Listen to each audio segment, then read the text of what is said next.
Good afternoon, everyone. My name is Dr. Miller, and the SCP we're going to be looking at today is SCP-7819. Object Class: Keter, Uncontained. Special Containment Procedures. If you are currently under the influence of SCP-7819, please immediately refer to Addendum 1. SCP-7819 is still under active study. If you believe you have come into contact with it, contact the research lead immediately.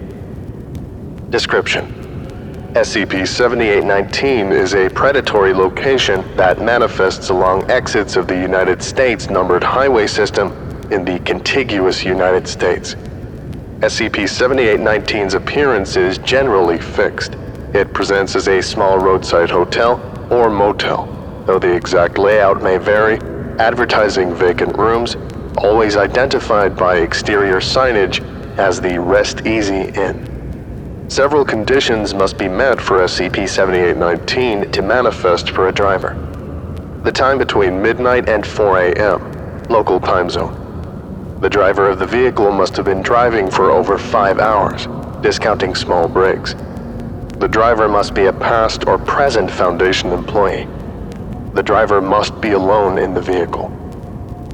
Upon driving near SCP-7819, the driver will begin to feel a deep-seated sense of fatigue and tiredness.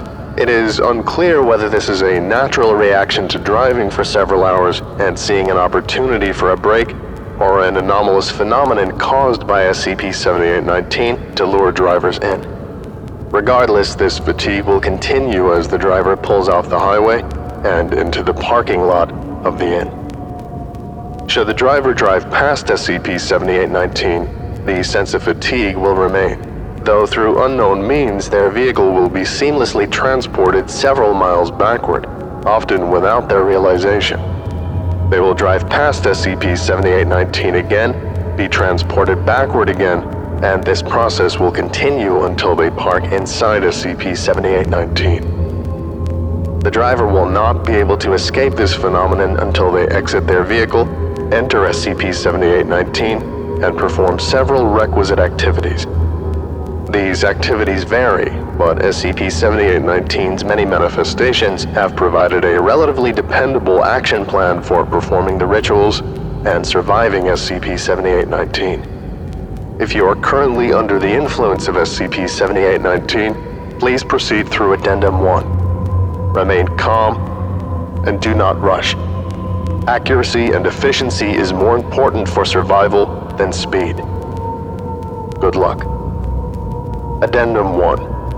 SCP-7819 Survival Guide. Up to date to March 26, 1996.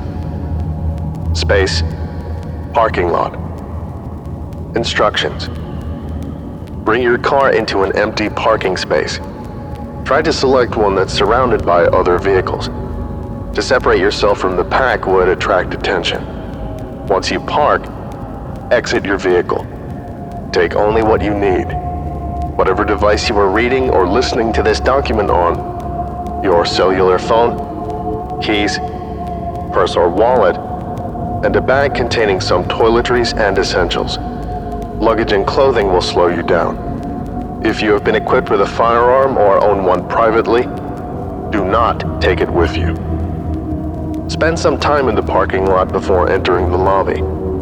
Observe the other parked cars around you. You will note inconsistencies, such as wheels made of wood, unclear jumbles where logos and brand marks should be, and shapes or designs that do not correspond to any actual vehicles produced by automotive companies. Avoid looking through the windows. If there is a large burning vehicle in the parking lot, do not investigate it further. If at all possible, pretend it is not there. Enter the lobby before the fire goes out. I followed protocol. Pulled my Forerunner into a parking spot of this dingy sex motel. The last parking spot, actually. The lot was completely full otherwise. I grab a few things I have and squeeze out of my car, parked next to this big Dodge Caravan. Except, wait. No, I'm not. It's like you described a caravan to someone else, and they described it to someone else, and then that person had to make a model of what they had in mind out of paper mache. I accidentally knocked a hand against it and realized that it was made out of some kind of plaster. And it was hollow. I got curious, so I started investigating the other cars. All like this, logos and designs that look like cars on you going up, but took a closer look, and it's all nonsense. A facade, literally.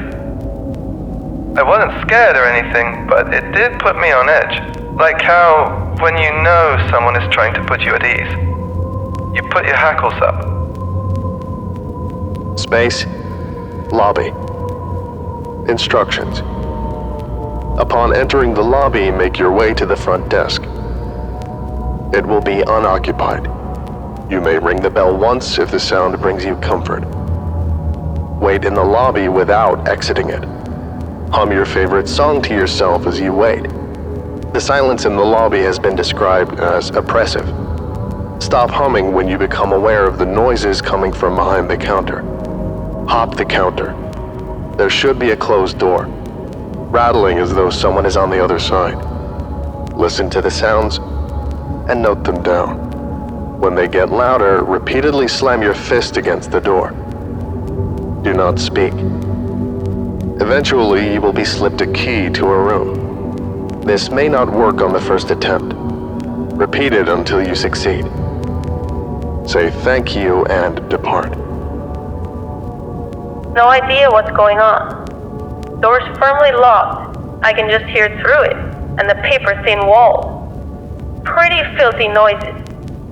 Soft enough to where I have to press my ear against the door to hear anything. Wet slapping like someone's thumping a drenched towel against the ground over and over. There's this periodic wet coughing. The snapping stops during the coughing. Also, this moaning. It sounds in pain, like someone starving to death. Rises and falls in pitch, but it's always there. I can hear whispering too. And sometimes the moaning and whispering and coughing are all at the same time. How many people are in there? I tried rattling the doorknob and it all stopped. All of it except for the moaning. I froze, and after a few seconds they went back into it. F***ing weird as shit. Space. Elevator. Instructions. Your room will be inevitably on a higher floor, and you will be unable to find stairs, forcing you to use the elevator. You will notice that the buttons are in an inexplicable pattern and have unclear writing on them. Press whichever one feels right. There will never be another person in the elevator with you. If you see someone, be aware that they are not human. Treat them with the appropriate level of caution. Do not remove your eyes from them, and always stand with your back against a wall.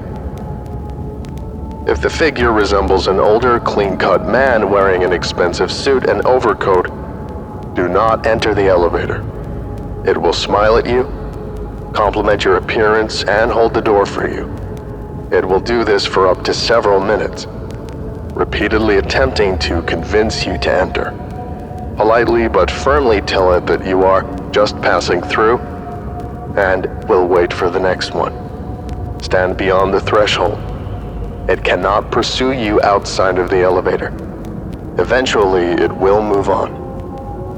If the figure resembles a middle-aged woman in hiking gear, you may enter the elevator and ride it to your destination. The elevator ride will take much longer than it should, up to half an hour. Do not panic, and reciprocate the woman's attempts to make conversation. Do not be honest with her. Lie openly and brazenly about every possible detail, including obvious ones such as your ethnicity and age. She appreciates this. If the figure resembles a younger vagrant, it is safe to enter the elevator. They will not speak, but may offer you a hug. Accepting this has no consequences and is left to your discretion. When you arrive at your floor, they may offer a small trinket such as a tin duck, or ceramic ashtray. Accept it gratefully and keep it close at hand. My nerves are on fire. I was lucky I pulled the vagrant card instead of the Wall Street anglerfish card at least. They seemed nice. Couldn't have been older than 19 or 20, dressed in clothes completely worn through. I got in, and we were standing next to each other heading up to my floor when he reached out. I just sort of let it happen, and he hugged me. A proper hug. Haven't been hugged like that in a long time. Didn't say a word, just hugged me for a few seconds like he knew I needed it. Stepped back, handed me a matchbox filled with leaves, and then the doors were closing and he was gone. Space. Hallways. Instructions. You will exit out of the elevator into a hallway of some kind. Checking your room key is pointless. It will either not have a room number or have an entirely impossible one.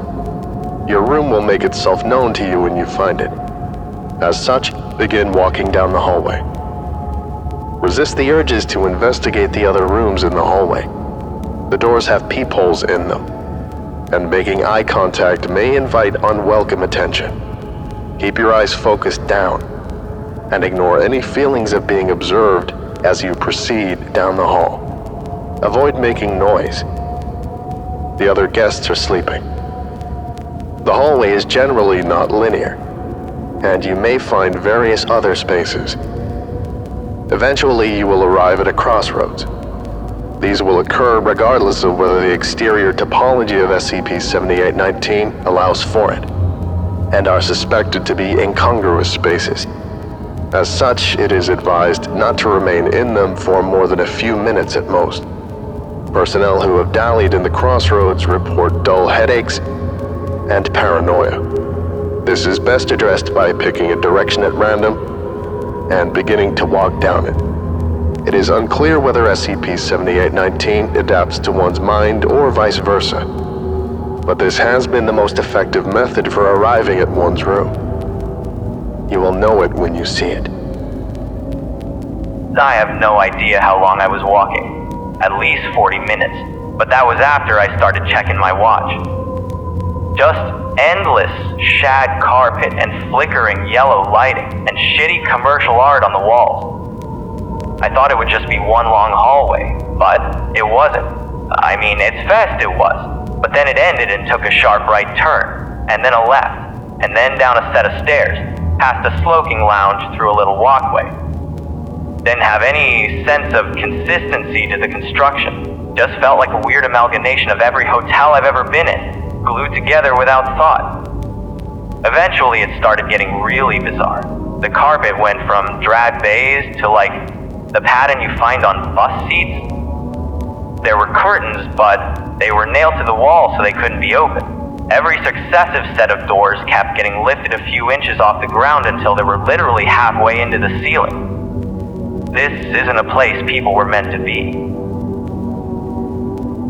Space. Room. Instructions. Use your key and enter your room. You will immediately feel a chillness in the air. This is normal. Do not close the door behind you until you have turned on all the lights and ensured you are alone in the room. There may be a door to an adjoining room. Move a piece of furniture in front of this door, or otherwise find a way to barricade it. The layout of the room will vary and be completely idiosyncratic, such as having mismatched furniture sets, dozens of chairs filling the room with nothing else, or being difficult to traverse. Do your best to get comfortable.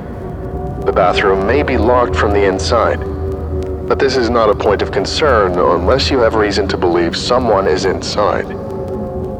If you do, bar the door to the best of your ability. You may keep the lights on or dim them, but get into a bed and pull the covers over yourself. If the room has a television, you may put something on to calm your nerves. Personnel have suggested home and garden television delivers the best results. Eventually, you will fall asleep. My room had 3 beds. Standing out from and facing a single focal point. A shitty microwave that wasn't even plugged in. Absolutely baffling. Like it was designed by a person with no understanding of how humans lived. I got in and made sure everything was fine, then put my stuff down. Took a leak, which is when I found out the bathroom was fake. The plumbing wasn't attached and the toilet and shower were made out of like plywood, like props on a movie set. Hardly the weirdest thing so far, but for some reason it just f***ed with me. I got out and slipped into bed. Almost immediately I felt insanely tired despite the circumstances. I could barely keep my eyes open, and right as I was drifting off, it occurred to me that I hadn't checked under the beds. Space. Pool. Instructions. You will wake up in the hotel hot tub. There will be no one else in the indoor pool area, and you will feel physically awake but mentally exhausted. This is normal. A small radio set on a nearby table may be playing a song from your childhood, but the signal will be of poor quality. Try to tune it better if you can, but do not change the station. Do not change the station. You may exit the hot tub and inspect the main pool. It will generally be of idiosyncratic shape and construction. You will find that the surface tension of the water is much stronger. It has formed a thick, tight membrane that prevents objects from breaking through it. As such, do not step into the water. You will drown. Underneath the membrane, you may see shapes moving around. Ignore them. Return to the hot tub, re-entering it. This time, completely submerge yourself. Despite your expectations, once you go under, it will not feel warm. It will feel painfully, bitingly cold, as though stepping into ice water. Ignore it and open your eyes. You will find that the hot tub descends several feet deeper than expected. Swim to the bottom and grab the small object you see lying on the floor. Inspect it after emerging from the water. You will find your clothes neatly folded on a nearby table. Dry and redress yourself before departing for your room. I've always loved hotel pools. Something about them. I don't know. You'd think everyone would go for it, but for whatever reason it feels like I'm the only one who's ever in one.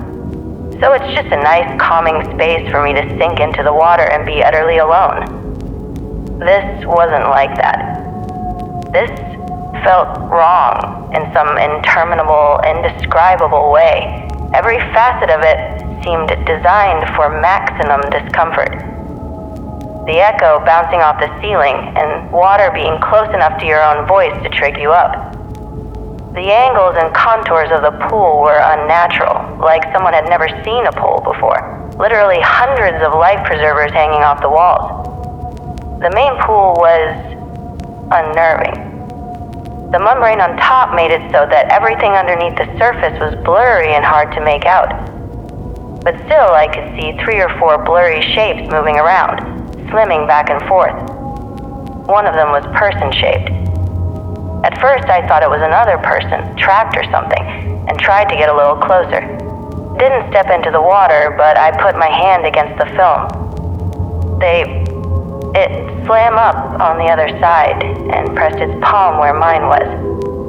Held it there for a moment.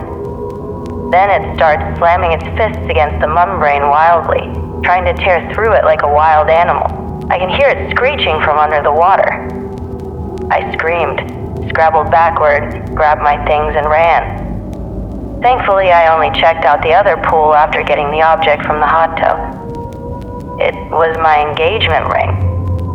My engagement ring. I lost it years ago. Flushed it down the toilet of a hotel I was staying at. Space. Breakfast area. Instructions. On your way back to your room, you will pass by the breakfast area attached to the lobby. Despite it being still night outside, it will be open and the lights on. Enter. There will be a large amount of food laid out on the counters. Most of it will be inedible in some form, though there are usually some edible foodstuffs. Ignore all of them. Do not feel guilty about doing so, and instead make your way to the only other person in the breakfast area. Join them at their table as they eat. They will attempt to persuade you to stay. Politely but firmly deny them. It will make your heart hurt, but it is necessary should you wish to leave. They will repeatedly do this, and you must repeatedly deny them until they stop asking. Plastic fruit, styrofoam waffles, muddy water instead of coffee. I'm not exaggerating, it was literally fake food, all laid out and presented like a typical continental breakfast. Very weird, but I followed the instructions, ignored all of it, and headed for the man at the table. Older guy, salt and pepper hair, looks like every dad. The only sound in the room was his chewing, and the dead air on the television as it softly played static. He seemed excited to see me once he noticed me. Asked me to please take a seat. So I did, opposite him. Started bombarding me with questions. Where was I from? Where was I going? How long I'd been on the road? But not with the sinister edge of the people in the elevator. Genuine, sincere, wanting to know if I was all right and having a nice time.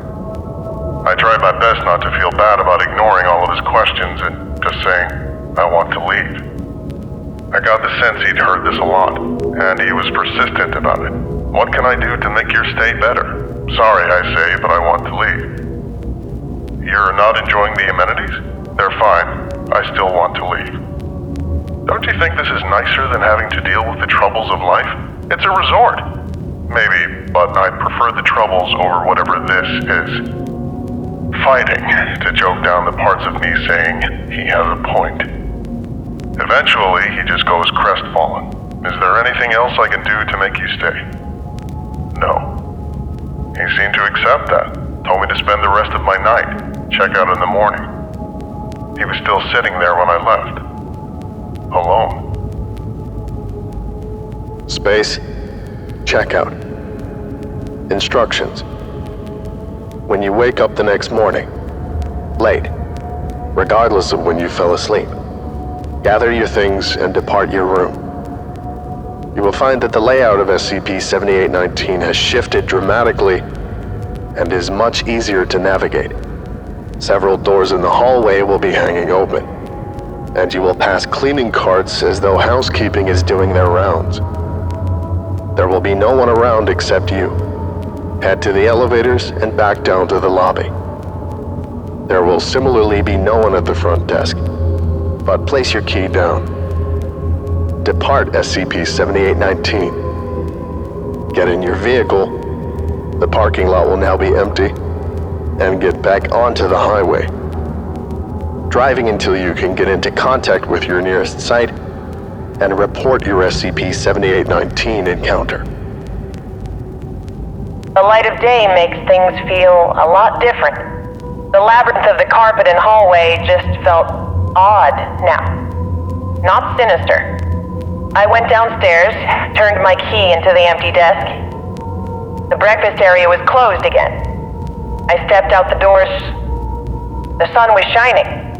Got in my car, got back on I-10, put the hotel in my rearview mirror, and then as soon as it came, it was gone. My parents and I used to take a lot of road trips when I was a kid, so we stayed in a lot of motels. You know the kind. Shitty roadside lodging where the rooms are cramped and the prices are dirt cheap. Years-old carpet. Unfashionable furniture from the 70s.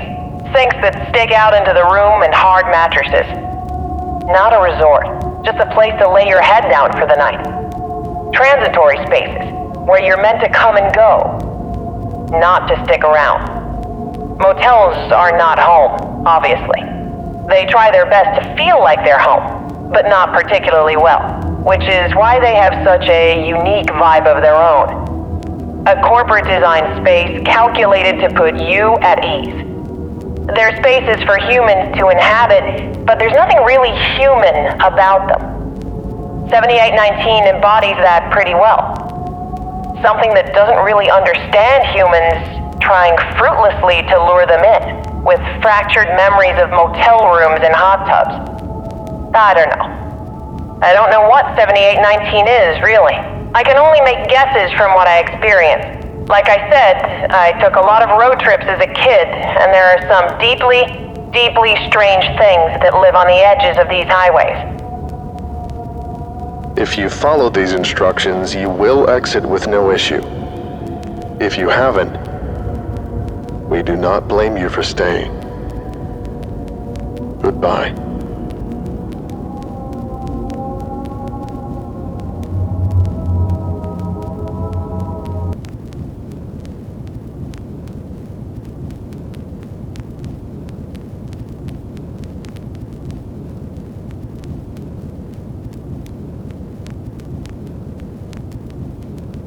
I would like to give a special thank you to Zorgaran, Big Sip, Old Crop Guy, James Saba, Irish Wristwatch, Lost Boy, Signar, Your Local Foundation Agent, Zazapan, Worthy Fire, Cubster, Dean Dingus, That Loser, Braided Peach, Rowan O'Brien, Grimnir, Extra Moments 123, Swift Raw, Ordos Malleus, Big Booty Judy, Desmond Kane, and Oscuro Vision.